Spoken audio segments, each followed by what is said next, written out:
నమస్తే, welcome to our channel SR9 TV Telugu. మన channel subscribe చేయండి, లైక్ చేయండి, షేర్ చేయండి, కామెంట్ చేయండి. Please support me.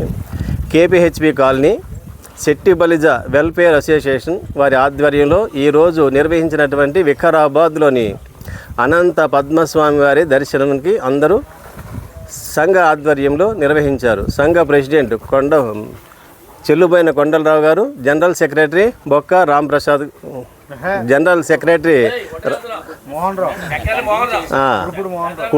General secretary Kudupudi Mohan Rao గారు, ట్రెజరర్ బొక్క రాంప్రసాద్ గారి ఆధ్వర్యంలో కమిటీ, ఎగ్జిక్యూటివ్ కమిటీ అందరూ కలిసి నిర్వహించినటువంటి Shetty Balija welfare association KPHB colony Hyderabad ఆధ్వర్యంలో నిర్వహించినటువంటి అనంత పద్మస్వామి దర్శనం. ఈ యాత్రలో మన సోదరులంతా కలిసి స్వయంగా వండుకుని భోజనం చేసిన సందర్భంలో తీస్తున్నటువంటి ఈ వీడియో. ముందు అనంత పద్మస్వామి వారి దేవాలయం తీశాను, అది కూడా దీంట్లో కంటిన్యూగా తర్వాత చూపిస్తూ ఉంటాను.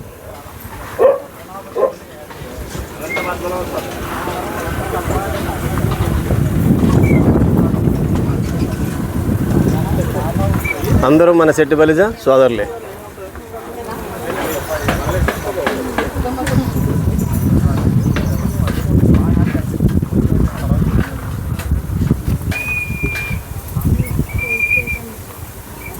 అందరూ హ్యాపీగా ఎంజాయ్ చేశారండి. స్వామివారి దర్శనం అయిందా? బాగా స్వామి దర్శనం చేసుకున్నారా? అందరు హ్యాపీ, సంతోషం. అనంత పద్మస్వామి వారి ప్రాముఖ్యత, విశిష్టత ఏంటంటే, మహాభారత కాలంలో అనంత పద్మనాభుడు అంటే శ్రీకృష్ణ పరమాత్ముడు అంటే మన పాండవులంతా అరణ్యవాసం చేస్తున్నారు. అరణ్యవాసం చేస్తున్న సమయంలో ధర్మరాజు శ్రీకృష్ణ పరమాత్ముడిని ప్రశ్నించాడు. అయ్యా స్వామి, నిన్ను మేము నమ్ముకుని పూజిస్తున్నాం కదా, ఎందుకు మాకు ఈ కష్టాలు వచ్చినాయి? నిన్ను దేశిస్తున్నటువంటి ఆ కౌరవులకు రాజభోగాలు, రాజ్యాధికారం వచ్చింది, నిన్ను నమ్ముకున్న మాకు అరణ్యవాసం వచ్చింది కదా అంటే, మా కష్టాలు తీరే మార్గం చెప్పవయ్యా అంటే, అప్పుడు స్వామివారు చెప్పింది, అనంత పద్మస్వామి వ్రతాన్ని నిర్వహించినట్లయితే నీవు పోగొట్టుకున్నటువంటి సర్వ సంపదలను తిరిగి పొందగలుగుతావు, నీవు పోగొట్టుకున్నటువంటి రాజ్యాన్ని కూడా మళ్ళీ పొందగలుగుతావని చెప్పాడు.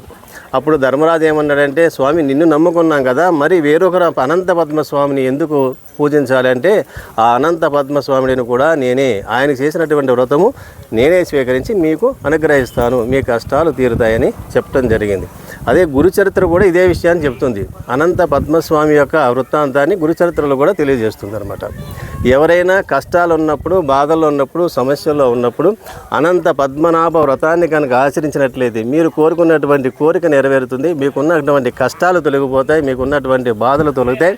శ్రీకృష్ణ పరమాత్మ యొక్క అనుగ్రహాన్ని తొందరగా పొందేటువంటి అనంత పద్మనాభ వ్రతాన్ని ఆచరించినట్లయితే మనందరికీ శ్రీకృష్ణ పరమాత్మ కృష్ణం వందే జగద్గురు ఆయన అనుగ్రహాన్ని మనం పొందగలుగుతాం.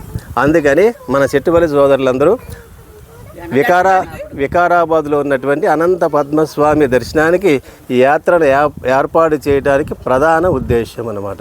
మనందరికీ స్వామి అనుగ్రహం పొందాలని. ఓకే.